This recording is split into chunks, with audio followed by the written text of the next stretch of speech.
वाकई पंढरपुर मां के घर की तरह है, लेकिन मेरे लिए पंढरपुर से दो और भी बहुत खास रिश्ते हैं।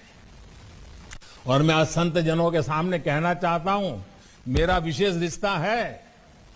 मेरा पहला रिश्ता है गुजरात का, द्वारिका का। भगवान द्वारकाधीश ही यहां आकर विट्ठल स्वरूप में विराजमान हुए हैं। और मेरा दूसरा रिश्ता है काशी का। मैं काशी से हूं और ये पंढरपुर हमारी दक्षिण काशी है।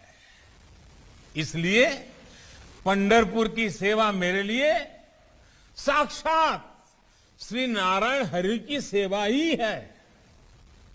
ये वो भूमि है जहां भक्तों के लिए भगवान आज भी प्रत्यक्ष विराजते हैं।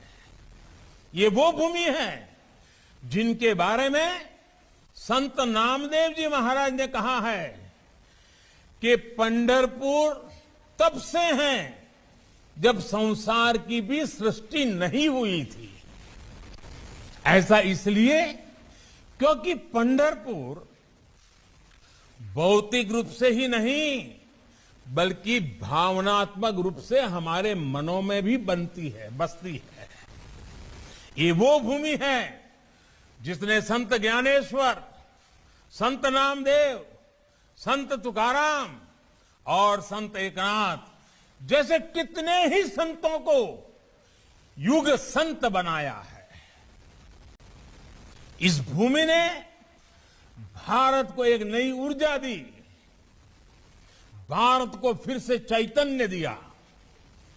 और भारत भूमि की विशेषता है कि समय समय पर अलग अलग क्षेत्रों में ऐसी महान विभूतियां अवतरित होती रही, देश को दिशा दिखाती रही।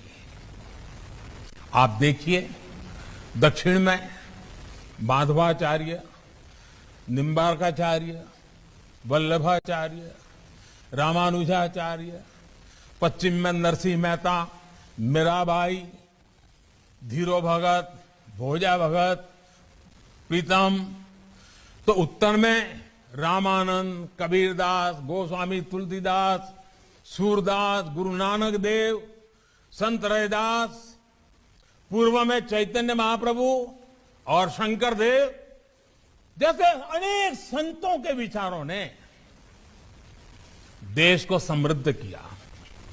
अलग अलग स्थान, अलग अलग कालखंड, लेकिन एक ही उद्देश्य, सबने भारतीय जनमानस में एक नई चेतना फूकी, पूरे भारत को भक्ति की शक्ति का आभास कराया।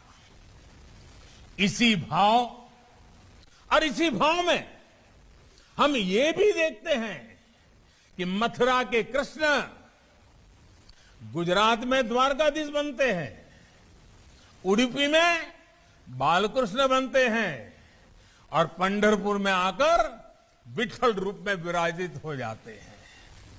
यही भगवान विट्ठल